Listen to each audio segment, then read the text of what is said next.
Hi there, Mr. Pollard here and welcome to the Mr. Pollard English YouTube channel. What I want to do in this video is to look at the travel writing unit and to do some revision of some of the key things that you will need to know for the summative assessment that you've got coming up. Let me just put my pointer on. Hopefully that will help.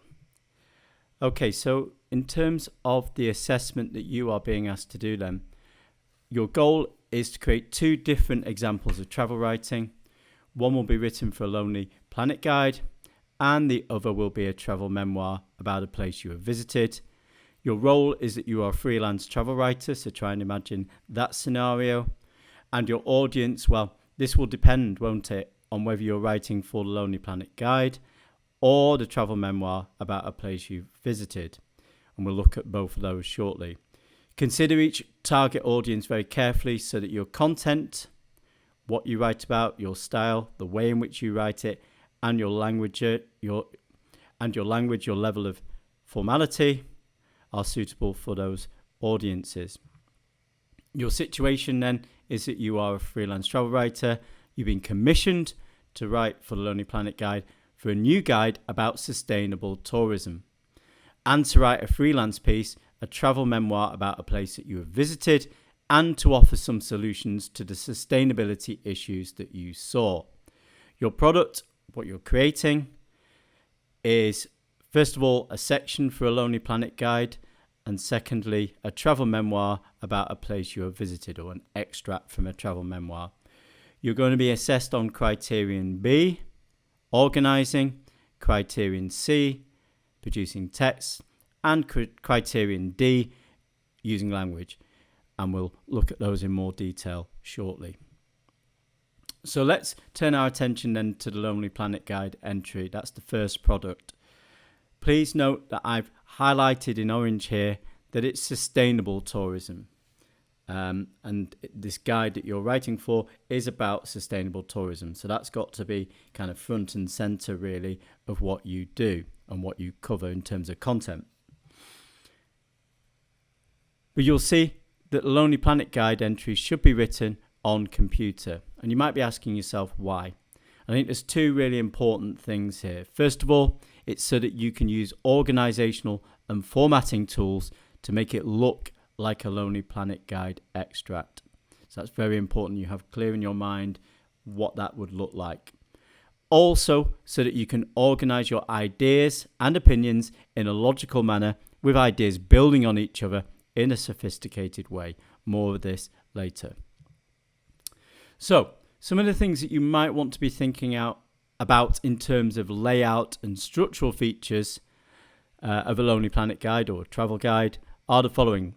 Well, first of all, it's very important to note that Lonely Planet guides and others like them use a key of symbols to help the reader quickly identify the listings. So here you have some examples of the different kinds of symbols that are used. Now, you can use the ones that are in the Lonely Planet guide, but perhaps to be creative, you might want to think about your own symbols for some of these.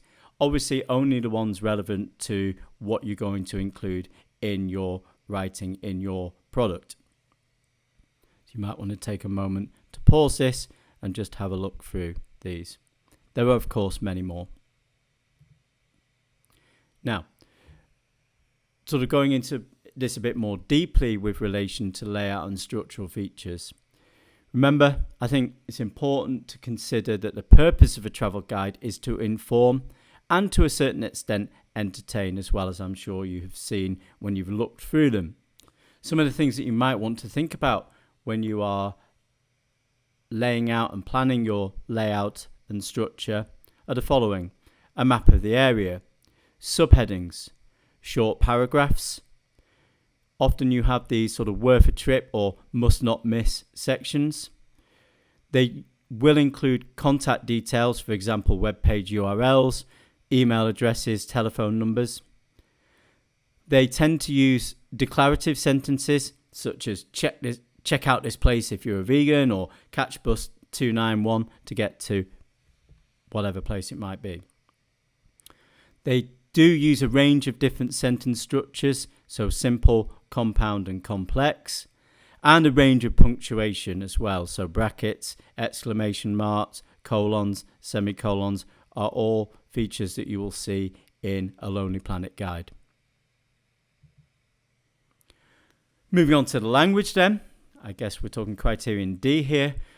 What features do we have that we might want to include? Well, you might want to include direct instructions, lively adjectives. This particular place is a charming and fascinating place. Or superlatives. X is the biggest and most imposing shrine in whatever place it might be, or whatever area. Precise, enticing verbs. This area is crammed with warungs dishing out the best of Indonesian street food. That's exactly the sort of sentence that you would see in a Lonely Planet guide. You also want to be appealing to all of our senses. Remember that description is really important too. And personal opinions should be given. So if a place perhaps isn't so great, or you feel it is somewhere that travellers must visit, then say so. So some first person is entirely fine. So what are the kind of key messages before we wrap up and move on to the second piece of writing? Well, you should definitely plan your writing first. Remember, this is about sustainable tourism. Emphasize what is there for the eco-tourist audience. Also consider closely how you want your layout, your structure and language choices to have maybe different effects on the reader. Perhaps to inform, perhaps to entertain, to persuade them to visit. And as with all writing, please make sure that you check your grammar, your word order, your spelling and punctuation are accurate. There's no excuse for this part of the task because, of course, it's done on computer, right? Okay, so moving on to product 2. This is your travel memoir, or an extract from a longer travel memoir about a place you visited, and offer some solutions to the sustainability issues you saw. Okay, again, I've highlighted that because it needs to be part of your writing. Perhaps you visited somewhere that's not so great when it comes to sustainability, and you've got some ideas and suggestions for how that area could be improved. By all means, look at some case studies of places that have improved their sustainability as a consequence of being, having too many tourists there. And obviously, reading is important as well. So here are some very important travel writers. You might want to check out some of their work. Some of it will be fairly easy to find online as well. So what are the key features then of a travel memoir? Well, obviously it's written in the first person. Again, vividly descriptive. You really need to make the reader feel like they're actually there. So appeal to as many of the senses as you can. Often they contain anecdotes, maybe about particular places they've visited, restaurants, maybe bars or cultural areas.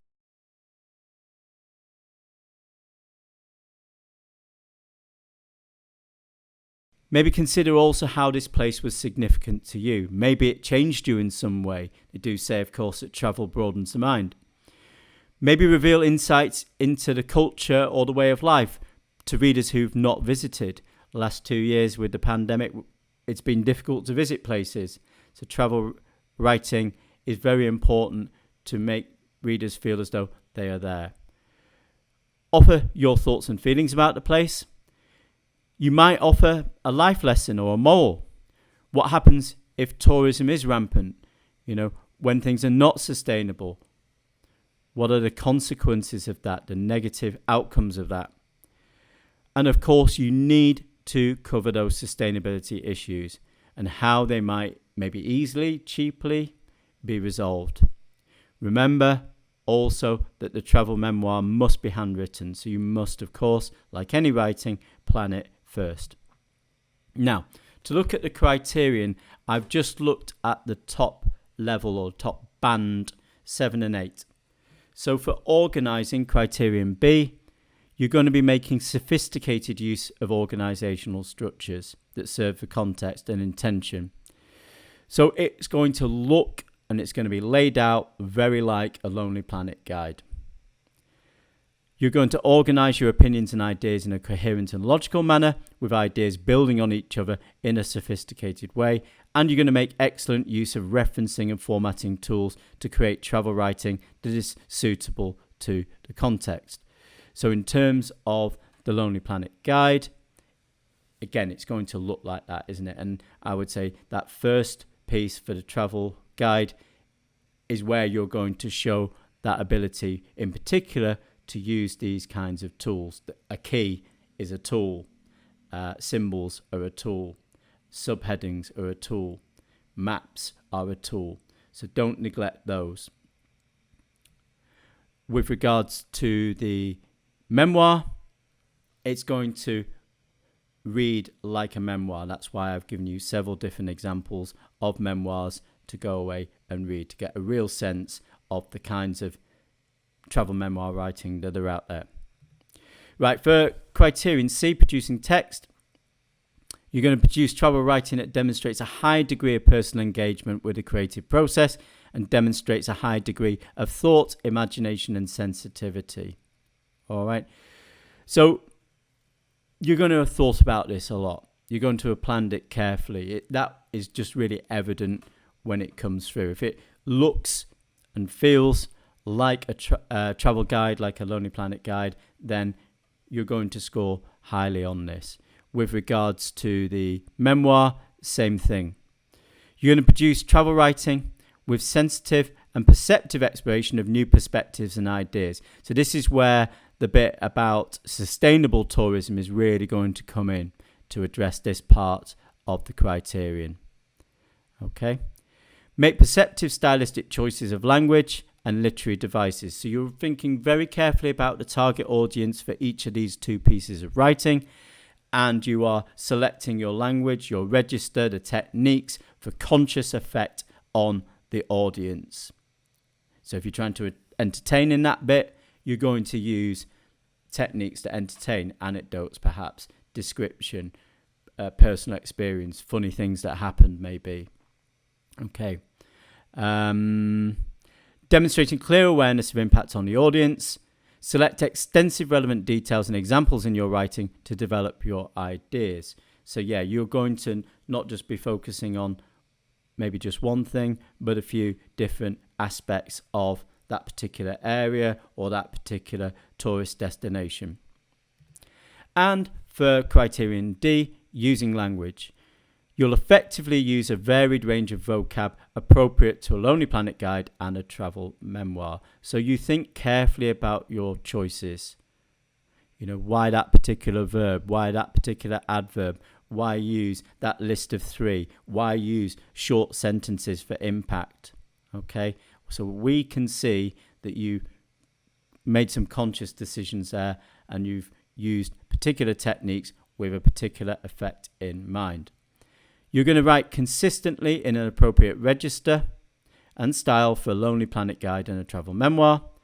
You're going to register, of course, is level of formality. And style, we've looked at several different style models already. Go back to those, reread them before the summative assessment. You're going to use grammar, word order and punctuation with a high degree of accuracy. Errors are minor. So this is why it's important to check your work through before you hand it in. Similarly here, you're going to spell and write with a high degree of accuracy. Errors are minor and do not make your writing hard to understand. So it's okay to maybe have the occasional error. You can still get into this 7-8 level or band, but they're going to be very few and they're going to be relatively minor. We can still figure out what you're trying to say. Excuse me. And you're going to make effective use of appropriate non-verbal communication techniques. This goes back to the Lonely Planet guide in particular, where you're going to be using things like symbols, things like subheadings, things like maps. So I think this is one that crosses over from organising also into criterion D. Okay, well that's about it for me. Hope that's been useful. Please, if you have any questions, put them in the comments below. If you're interested in joining the channel and getting updates on new material, new resources, new videos, then please subscribe. Okay, I hope to see you here again very, very soon. You have a good day.